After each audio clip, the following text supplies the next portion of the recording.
I eat a big breakfast relatively soon on waking. That really helps. If any of you out there are anxious, and many of you no doubt are, there'll be a large number of you who are anxious and don't eat breakfast. And there'll be a whole bunch of you out there who think, well, I don't eat breakfast. It isn't necessary. It's like, that's wrong. It's necessary. You fasted all night. If you load yourself cognitively or physiologically in the morning, your brain, stressed, will encourage your body to produce insulin. It will take all the blood sugar out of your blood, and then you're done for the day.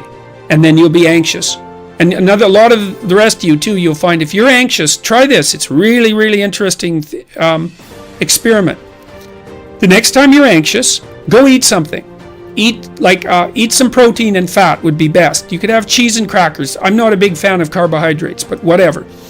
Eat whatever you're willing to eat, but make it solid. Don't eat a peanut butter, or don't eat a chocolate bar or something sweet. Eat something substantial, a piece of meat, a piece of cheese, some peanut butter, something like that. And then wait 10 minutes and see if you're less anxious. And try that for like 2 weeks. Every time you get anxious, eat something. Because then you can find out if your anxiety is linked to low blood sugar. And it's very likely that it is, especially if you also get irritable and foggy in your thinking.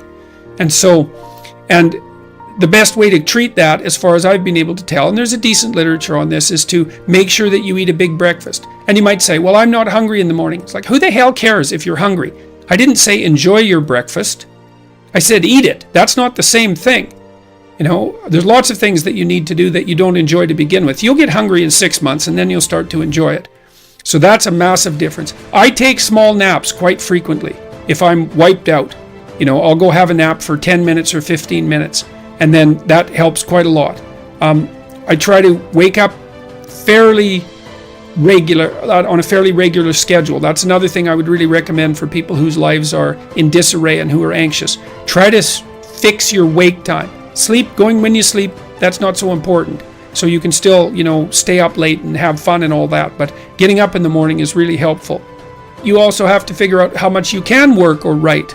I can't write for more than about my sustainable maximum for writing is 3 hours a day. And if I push it past that, then especially if I'm editing, I make mistakes when I'm editing, so that's counterproductive, and I can't sustain it across time.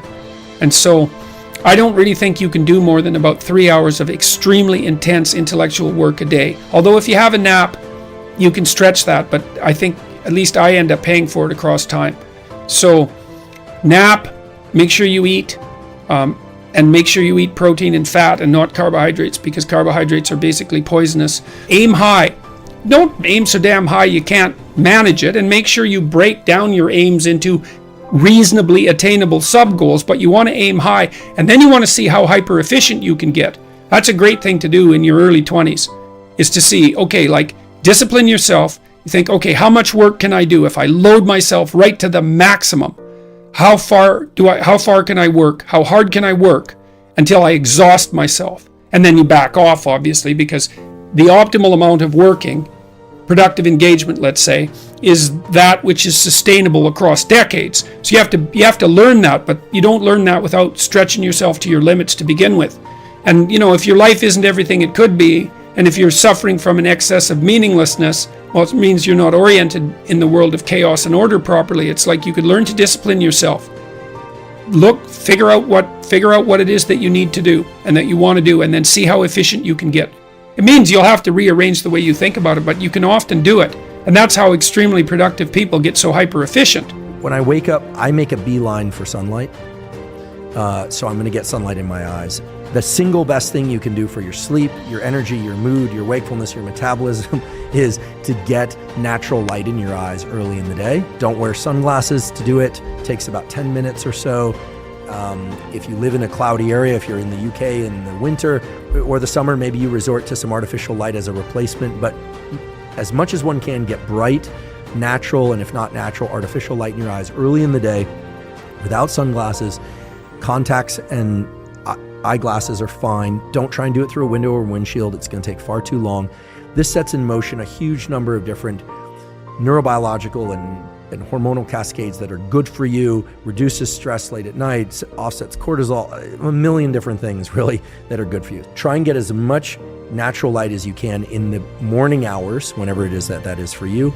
especially the first 3 hours after waking. If you can work outside, great. If you can get near a window, because as opposed to just in a dark conference room, that's better. But if you can get outside, that would be fantastic. So I get sunlight, I hydrate, I drink water, and then yerba mate is my favorite form of caffeine. I do everything I can to not do email, not do social media, and to take care of a few critical tasks. These days, I have this obsession with trying to do one cognitively hard thing a day, and one physically hard thing a day.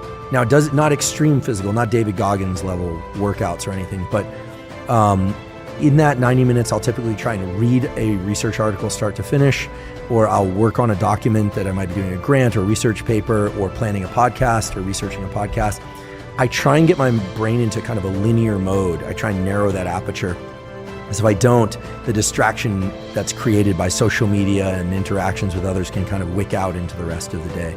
So I'm not necessarily trying to finish something in that time, but I try and do something challenging. I experience great pleasure from battling through something mentally challenging, but that's something that I built up since my university years, when I was about 19 or so, got serious about school and really started to experience the deep pleasure of like, I figured that out, or like, that was really tough. I don't always succeed, but that's what I'm doing in that hour to 90 minutes.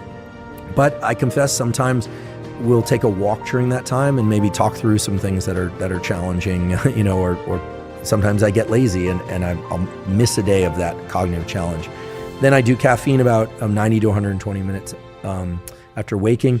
And even though I prefer to work out earlier, I generally will then do some sort of physical workout. Always jogging or skipping rope. Those are my favorite forms of cardio. Sometimes swimming, but typically I'll go running for 30 to 45 minutes. Or if I'm feeling a little bit lazier, because I always find the high intensity stuff to be easier than the long drawn out stuff, I'll sometimes throw on a weight vest, a 30 or 50 pound weight vest, and I'll go out for a shorter run. On the off days, I'm doing cardio, and sometimes that's in the morning, sometimes that's in the evening. I do not like to weight train in the second half of the day because I like to be really caffeinated when I weight train. I like to listen to loud, fast music. Most of the time, not always. I keep my phone out or off for most workouts. That's the hardest part of the day, actually. If I was well structured in the early part of the day, it's that 2 or 3 p.m. The key is then to try and get something really useful done cognitively again. So some people might look at this and say, wait, you're working for an hour in the morning and 30 minutes here and an hour in the afternoon. When are you actually working? But it's really about the depth of the trench when you're working. And so if I'm going to drop into something again for a few hours in the afternoon, I'm really going to drop into it.